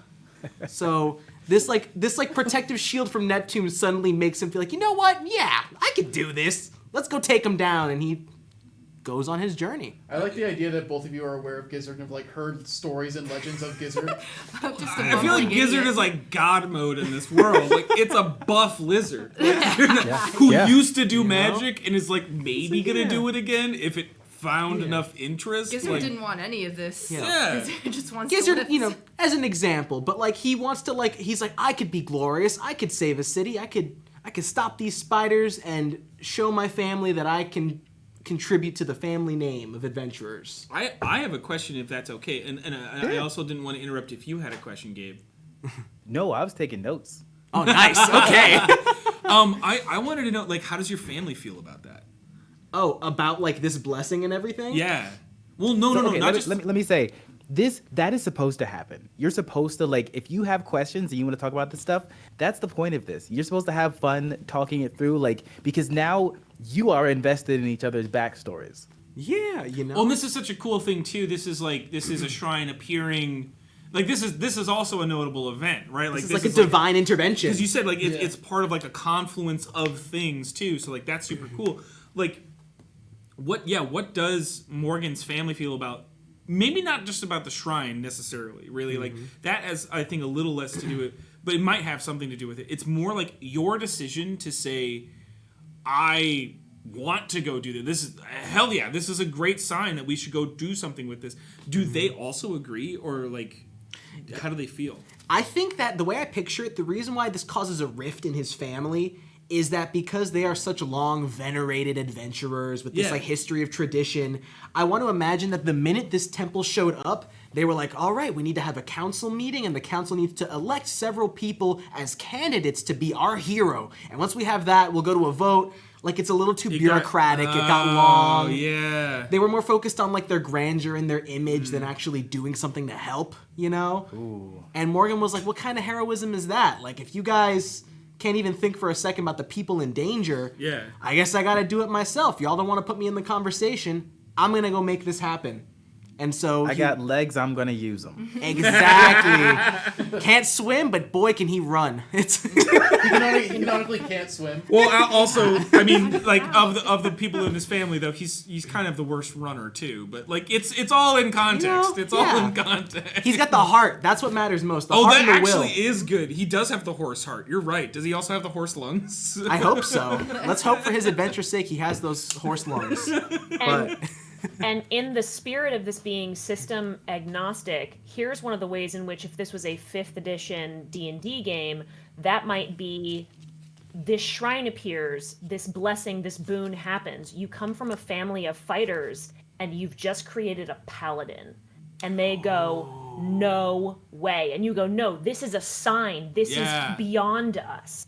Right? So this is one of the places where you can start to use these prompts to choose class, choose all those elements, right? And pull those story elements from the system by what the prompts have given you. You can also do it the opposite way, which is you fit the prompts into your idea of what you want your choices for the system to be. But that would be a very easy way of including more into that rift by choosing a class from the prompt that you've picked.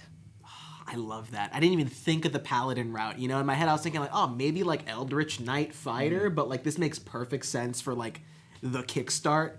Like, You know what's also really funny? I'm just now realizing you brought up like Neptune because you were like talking about the siege. You were talking about, you know, Neptune like famously has artwork of like water horses. it literally all lines up, you know, like. So I like to Super imagine, good. yeah, like it's one of those things like, not to rip off Kung Fu Panda directly, but it's like we have to pick the Dragon Warrior, and then We're expecting you of all things. Morgan Beck just all glows. I love you, Ray. I love you to death. You're one of my favorite people. in the Morgan world. Beck, human person. He just starts glowing with magic. He has like the power of like the sea and the tempests in him. Is your god also just like the most mundane person? I don't know. But That's It for the could story. also that could the same thing could be said, like that could be the inspiration for a warlock. You've got Yeah. a patron now, right? You could like anything. You can make a lot of this make sense any way you want it to make sense, and however it inspires you is the right way to be inspired. It's so good. I love it. That's also one of my things about warlocks in general. Is always that thing where it's like, yeah, a paladin is choosing this oath. A warlock is also choosing this pact. Like, it doesn't have to be villainous. It doesn't have to be an antagonistic relationship either. It just has to be, I'm asking you to go get me something. Go get me it. Yeah. Yeah. That'd be cool. That is pretty cool. I love that. Honestly, I'm writing that right down in my notes. Warlock's not evil. Yeah. It's like, I feel like it's probably a light rule. But So we actually have one more phase that we're going to go through. ooh. This is the amalgam phase. So,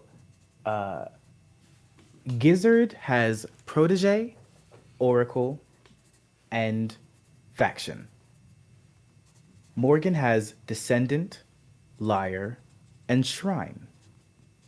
Brent has escape, nemesis, and region. Each of you are going to pick one of your prompts and tie it to someone else's in a way that you're going to mutually discuss how you want those to go together. So, Casey, you might say that you want your oracle to be related to Morgan's shrine in some way. Maybe the oracle was trying to send you to the shrine, or the oracle has come from the shrine or left the shrine. Beck might try to tie descendant to nemesis. What if Lawless used to work for the Beck family in some way?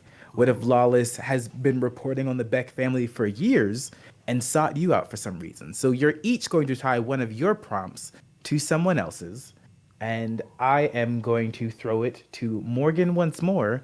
Oh boy. Which one do you want to tie to someone else's? Descendant, Lyre, or Shrine? Ooh, interesting. I feel like let me see what yours are real quick. Did you write them down by any chance? Let me double check. That is I'm also Escape, gonna add Nemesis, on- and Region. I'm also going to add on one very important part, which is that we always aim for enthusiastic consent in the amalgam phase. So if someone would rather you not connect a card in that way or a prompt in that way, we are yes-anding this as much as we can. So if someone says, I have another idea, we let that idea go and we iterate out something else. Cool. Interesting. Okay, all right. I love that. I really liked the one that you had said about like connecting Shrine to Oracle, the sort of thought that's like, oh yeah, our missions were meant to be connected. We were supposed to be like traveling buddies this whole time, and it just didn't end up lining up. So now we kind of gotta like bump into each other.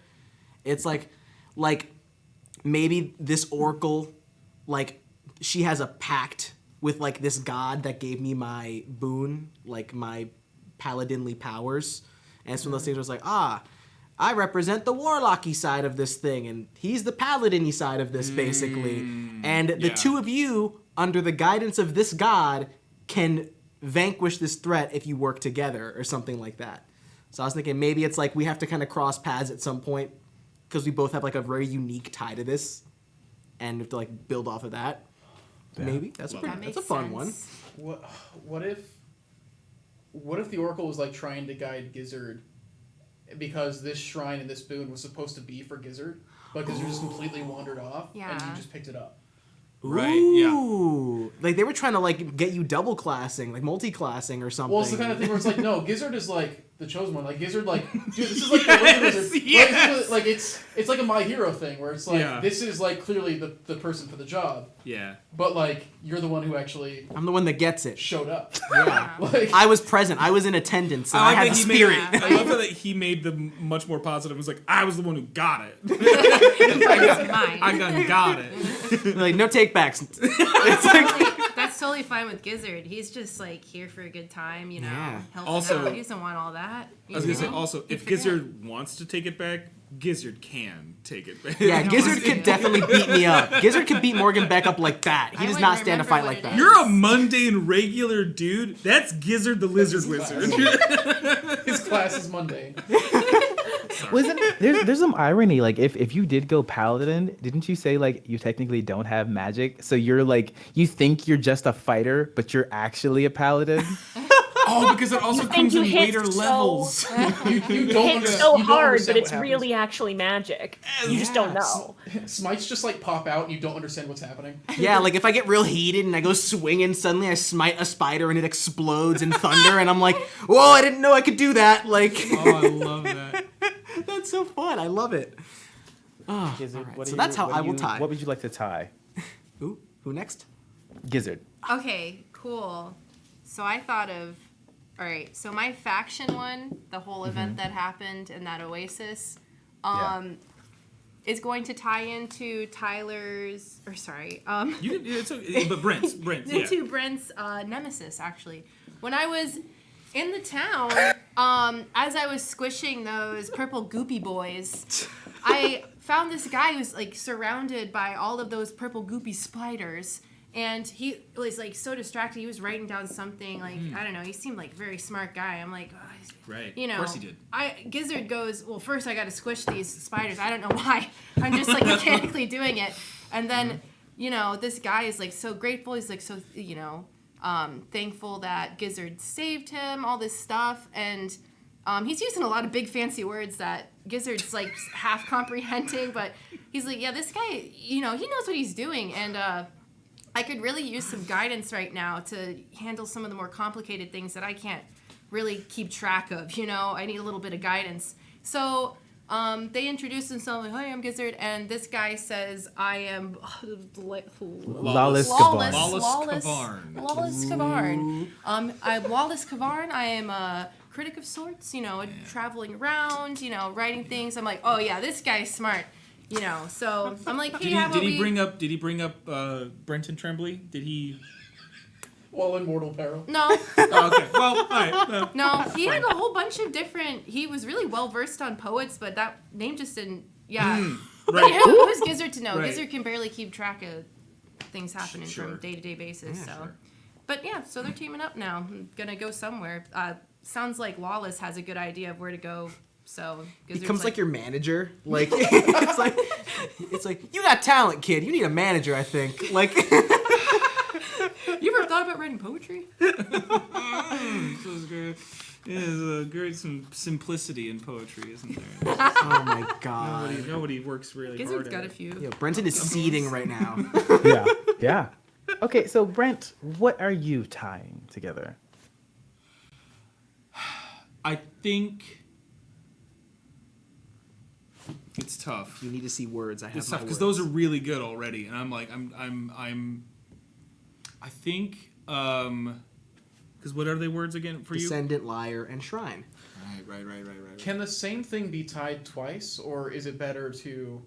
Yeah, Okay. it's up to you. Ooh.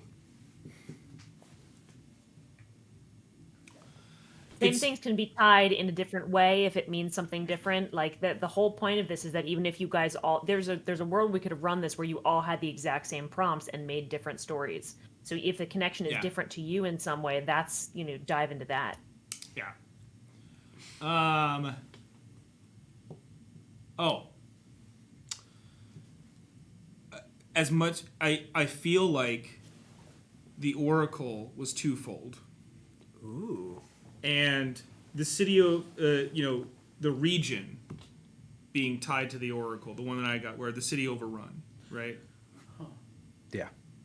The Oracle needed you to get that power, to gain that power, right? Like that was the point. Is like you're the chosen one.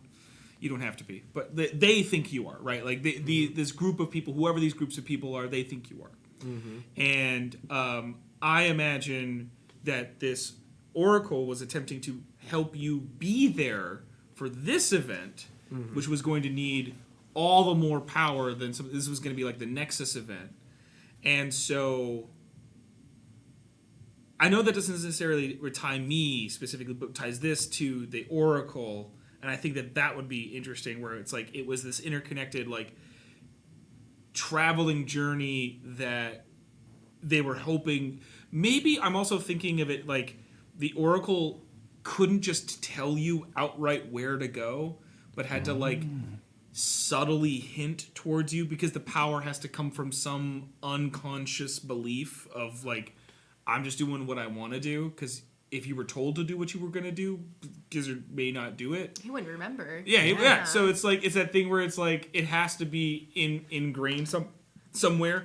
And the Oracle maybe was thinking that it had to do it preemptively, but maybe it had to happen for Gizzard to become and eventually get there. And by us traveling together, because definitely Brent has been very, very not in the kindest words stalking Lawless through all of the danger, and notices what he says to you also about poetry and all the other like Incredibly bring him talented up. people. His arch nemesis can't spare 2 seconds to remember his name. So the point is that makes sure to be in the adventuring group with you to continue to badger Lawless, but in the event of also like eventually they're gonna have to go back to his city, right? Like eventually it would have to like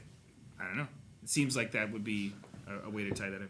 Can I toss something in real quick? Sure. I like to imagine that like part of the interesting thing is like as you sort of follow around this like slowly growing adventuring party, you want to like make poetry that uplifts, and I like to think that like, oh, these are like chosen ones currently trying to bring this down. If I'm with them and I can follow them and write their daring do and like help aid them. Sorry, that was what I was trying to Yeah. imply. Is that Yeah, it's like- this is very clearly like the people to follow. Yup. Because hell, if I want to get any sort of attention, like this is the way to do it.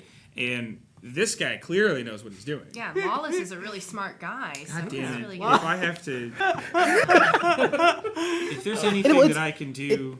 It's beautiful having that Lawless connection, because if Lawless is looking for stories to tell, people that are of interest, and this human-looking dude went to this shrine and came back with a boon, there's no doubt that Lawless is going to like probably be seeking out Morgan to have a conversation.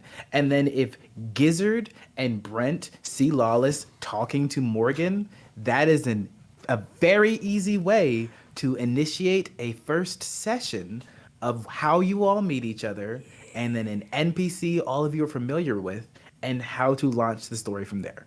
As long as he's doesn't meet an untimely end. And it feels like it would be.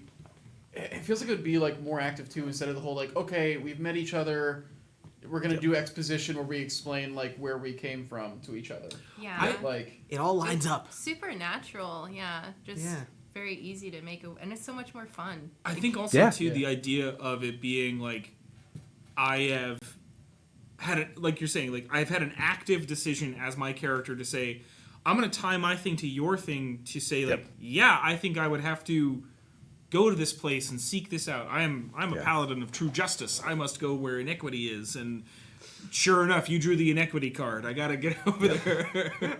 This is a way that you're like, all of you as players have a notion of what party dynamic you've already got to go off of. Yeah. Because that's another thing. Party dynamic can be super weird. You don't know if you're going to be the parent, if you're going to be the protector, if you're going to be like the reasonable one. But young boy. With role playing this, you've all kind of built out what that's probably going to be like, and as players, you know a little bit about these characters' personalities already. Yeah. So it's like, okay, I now know that, like, all right, Morgan's got something to prove. Like that, Gabe as a person knows that, and it's not going to be like, what is up with him? Why is he like this? The character can be like that, but then hopefully it prevents that like extra level of potential bleed with like, I don't like this character because they're annoying. Yeah. Versus Gabe knowing, oh, like, we all know that he's just a little dumb, but like it's not on purpose. It's literally being naive, not like choosing to be naive. Mm-hmm. That aggression in Morgan also seems to really be not towards others. It's very self-directed already, right? Where it's just like it's all about Justified. yeah. Yeah. It's all can be all of justified. that energy of like I got to prove myself. Well, then when you mix it in with like two other characters like Gizzard and I mean even Brent, like Brent obviously, not to say this way, Brent obviously doesn't care what his family thinks. Yeah, he's doing his own thing. He's off on doing his own thing. He's like, nah, I'm gonna go do it because what do I care? Like they don't care. They don't pay attention. There's probably not even any bad blood towards it. It's probably just like, nah, they just don't care. Like why would it matter? Yeah. And you also have somebody who's like, dude, just lift, man. Just like all your problems go away if you lift. And honestly, that took us maybe an hour. Yeah. To go through that, just for telling this character story stuff. You could probably get into playing like an actual game if you wanted to. The other thing is like this is built for like campaigns, but also one shots. Like if you have a one shot and you want to have enough story that you can build off of something, but it doesn't have to go too far. But this is enough story for everyone to have a one shot, and then you're not going through that awkward phase of like, how do we know each other? Why do we know each other? Do we get along? If the one shot is these spiders are invading and you all know Lawless, we have a starting point and then we can run through it. Yeah. That's so cool. Oh my god. And then no matter if it's a small campaign or a larger one, a one shot or whatever, the rest of the game then becomes playing the why. You've answered where, who, and what, and the rest. Elise froze. Oh no. Oh, Did we lose internet, or did we they- may have lost internet because Yeah, I they also don't stopped. hear that. The music cut right then too. Yeah. Oh no. That Elise was making a really good point. No. Oh no! You're right. Can you No! guys still see us and hear us? Hello. Emotes, texts, anything, Oh, it please. looks like the stream is still going. Okay. Okay, so Well, we then lost. what the heck I'm happened? gonna try to. We can still hear everyone else. Okay. It looks Alright. Why would they both go down at the same time? Okay. We're gonna figure this out. All right. Well, hello, chat. Sorry Let me- about that. Yeah, they can hear us. Great. Oh, we just can't Awesome. hear them? Okay, I'm just going to cut the call and restart the call real quick. Great. And see. I'm assuming it is.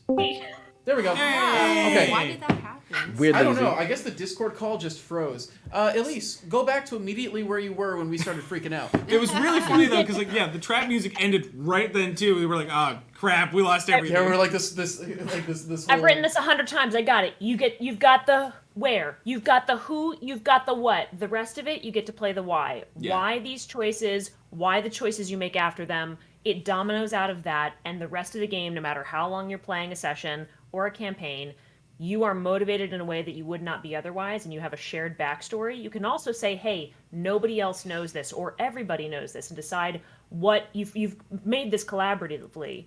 But now it's like, okay, so maybe not everybody knows about the shrine, or whatever it is. All that can get machinated out. Yeah. And that's what you get to play for the rest of the game. Yeah. I want to get playing now. Yeah, I know. the Yep, roughest and that's part of- the idea. Like you should want to. That's what I was saying. I built NPCs just Yeah. like going through this process to figure out how it comes together. There's going to be rules for like ways that you can use this while you're playing the campaign. Because if I'm DMing and I have all of the list of I have a full bond list, I might just roll my d20 or like pull one from the deck and be like, what is a bond that I want to show up? Do I want a person that is like obviously a romance interest? Do I want to pull someone's nemesis out? I could literally make like a deck of just your prompts to then figure out whose being prompt do I able want to to go come up. like 15 sessions in and then saying, all right, cool, I'm gonna pull this card, and it turns out to be a nemesis. It's like, oh, somebody that they've messed up, so like in their 15 sessions that they've done, there's got to be somebody they've screwed over by this point. Yeah. No group goes without going goblin for like any extended amount of With time. Gizzard? Are you kidding Ah, me? Like, Gizzard's It not. would be an accident. Yeah, and I was like, it's Gizzard gonna is be like- Brent. Well, if it's anybody at this table who's gonna mess somebody up for no reason, it's probably gonna be Brent. Like, through hubris, Better not be. honestly. yeah, well, it's very directed. But the question I was even one, it's like you could even do this downtime, right? Like downtime activity, or hey, we're gonna have a month-long time skip in the game, like in the game sessions. So, gain your level and / draw a card from one of the three piles. Your choice, what do you? It's cool. One of the unlocks we've already gotten is a variant rule PDF for playing this starting at higher levels. So if you're starting at 5, you have the same, maybe you have more bonds along the way. Maybe there are more catalysts that have impacted you. Maybe you call home to more places or have met more people that have taken you in and are a part of your family. So there's a lot of dynamics you can do there. And also, some of the most successful Session Zeros I've played have actually been mid-campaign where someone goes, okay, I need to justify a multi-class and I don't know what I want. And so we Session Zero it out and we make the choice based on an influencing factor and go from there. So there's going to be a whole bunch of ways you can use this, not only at your first session, but at any new choice that you need to springboard from going forward. It And we have so it'll be for Pathfinder, D&D, and Cypher system currently. Yeah. That rule Ooh. set can work for. Cool. It reminds me of a lot of exercises that you would run to just kind of keep creativity going. Like for writing, like picking up random writing prompts and random like thought exercises. Like it feels like every creative field has like some sort of thing where it's like just pick up this exercise and just run this exercise to like keep the juices flowing. Yeah. Because like just when you're throwing around ideas like this and you're having like prompts thrown at you and everything, even if you don't end up using that idea for your character, now it's something you have thought about. It's in the back of your head, so maybe you use it later. Yeah.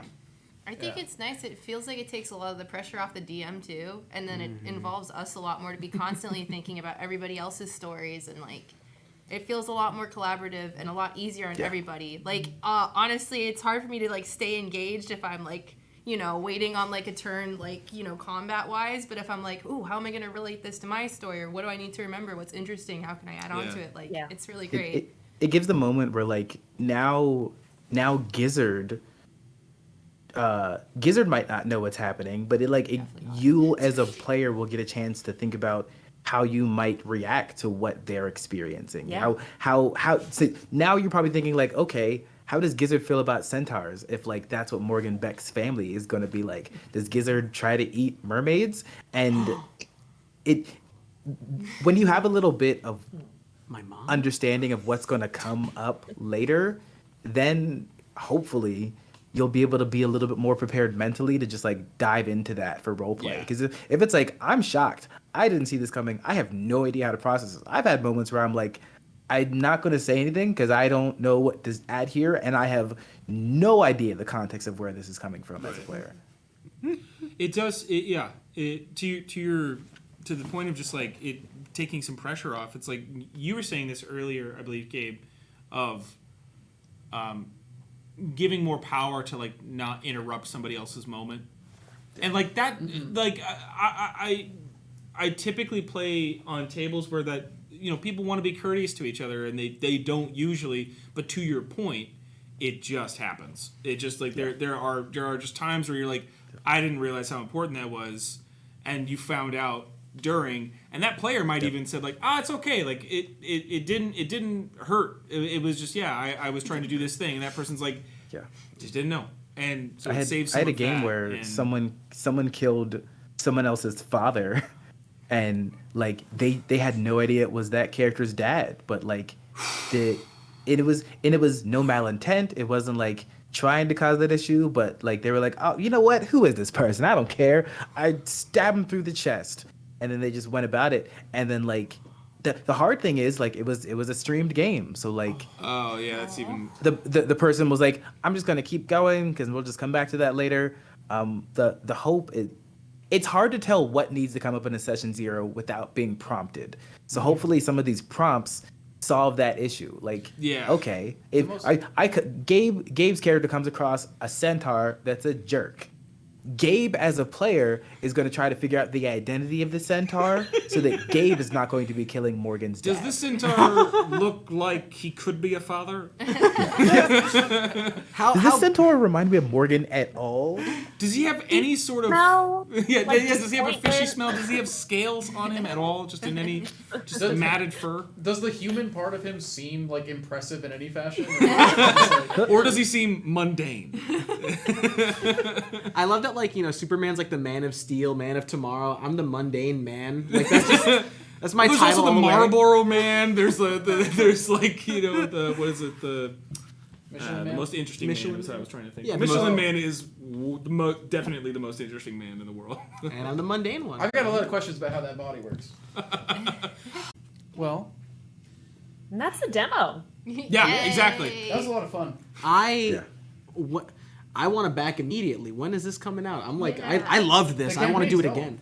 No, but like, when is it like Oh. shipping? I guess I'm excited to get When it. do I get it? Give me the goods. So a couple different ways. The estimated shipping for the physical stuff is November of next year. The digital rewards of that will be coming earlier. Anyone who backs at the all-in tier or above will also be getting access to like the early access, the playtest rules, where it has all of the all of the stuff that we use today. Yeah. Like when we know that it's refined and where it needs to be, that's going to be going up probably Q2 of next year. Cool. Yeah. Good And there'll luck. be That's sneaky so cool. early access before that as we hit different dev goals. So you'll be able Yeah. to sort of watch it be made and see how it's shaping Good up. dog. And Hazel's with us. Good to Oh, see yeah, we her actually got- earlier, so I brought out Hazel. She's so great. I was wondering if we're gonna get her on camera or not. She's been laying on the ground around here the whole She the whole loves stream. peace. Man, she's so Me she's too. so chill. She's the a good greatest set dog. dog. She's My favorite too is that she's got like cow print. coloring. She got cow fur, and I love Yes. it. And it just like she's the best. Yeah. Okay, done with that. Get out of here. Yeah. We've milked you. Ew. For views. No. For views. No. Anyway, All No. right. let's Not end this in- with not a in bang. for it. Let's. All right. Yeah. Anyways, yeah. I think thank you for showing us this whole thing and walking us through a demo. Yeah, absolutely. Thanks for having us. Yeah, That was absolutely. super fun. The Kickstarter is live now. I'm putting the link in chat again if you haven't backed it. Yeah. And also, Gabe and Elise both just post really cool stuff all the time on social media. They're both like constantly creating. You're working with like Steamforge now as Yep. well, like Yes. which is phenomenal. We love Steamforge. Yeah, good people. Work with them all the time. Oh. And yeah, so both like good follows, making interesting stuff. And yeah, thanks for coming on, guys. Yeah, an absolute pleasure. Yeah. Thanks. All right. Thank you for watching, everybody. We're gonna end not 15 minutes late this week, which is great for us. Really? We're so punctual. Look at us go. Thank you. Have a good night, everybody. Goodbye, all. Bye. Goodbye.